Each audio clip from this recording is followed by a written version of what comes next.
6500 FIR हो गई 190 दिन के अंदर। 3 मई से लेकर 31 जुलाई के बीच में 6500 एफआईआर हो गई।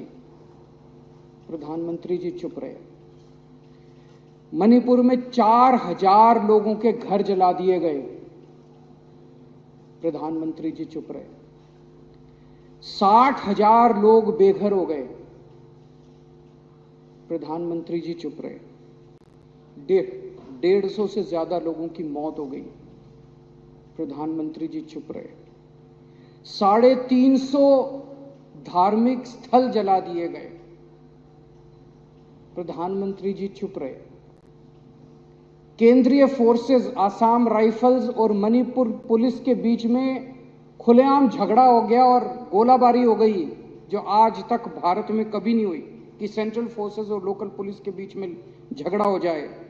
पूरी दुनिया के अंदर भारत की थू थू हो रही है। यूरोपियन पार्लियामेंट के अंदर इस पे चर्चा हुई, अमेरिका के अंदर इस पे चर्चा हुई, वहां के नेताओं ने इसकी थू थू की, लेकिन भारत के प्रधानमंत्री चुप रहे, कुछ नहीं बोले।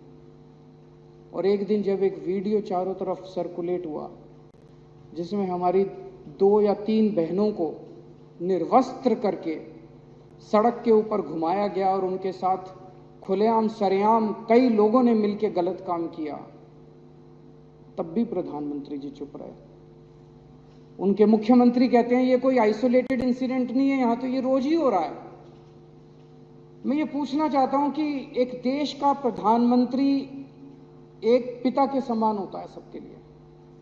वो जो बेटियां जिनके साथ ये गलत काम किया जा रहा था, या इतनी बेटियों के साथ उनके मुख्यमंत्री का बीरेंद्र सिंह का कहना है कि ये तो रोज हो रहा है। यहां पे लोग प्रधानमंत्री को रोज याद नहीं करते। आज मेरे घर में सब्जी नहीं बनी, घर में पानी नहीं आ रहा, तो लोग प्रधानमंत्री को याद नहीं करते। प्रधानमंत्री को याद तब करते हैं जब सारे सिस्टम फेल हो जाते हैं, तब आदमी याद करता है यार मेरा प्रधानमंत्री मेरे को बचाएगा। उन महिलाओं के लिए तो सब कुछ फेल हो गया था जिनको निर्वस्त्र करके वहां पे खुलेआम सड़कों पे घुमाया गया और खुलेआम उनके साथ गलत काम किया गया।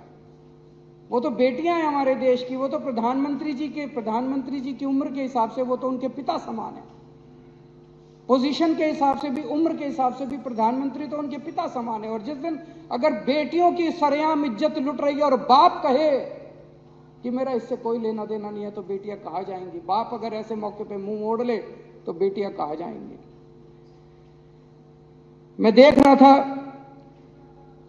एक रिटायर्ड आर्मी ऑफिसर जो मणिपुर का रहने वाला, उसका एक वीडियो सर्कुलेट हो रहा था।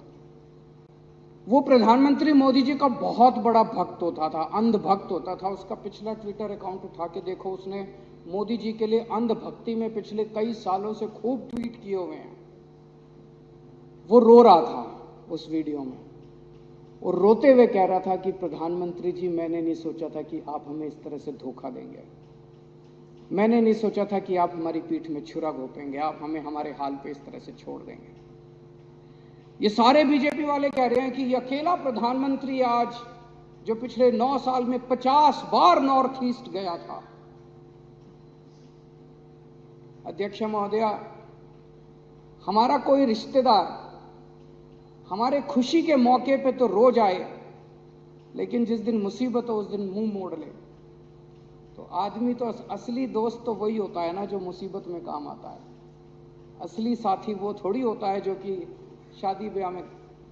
तो जब हमारे घर में मुसीबत आई, जब मणिपुर के अंदर मुसीबत आई, जब मणिपुर जल रहा था, लोग मर रहे थे, लोगों के घर जलाए जा रहे थे, महिलाओं के साथ गलत काम किया जा रहा था, तब आपको सुध नहीं आई। तब आप अपने कमरे के अंदर कुंडी मार के बैठ गए।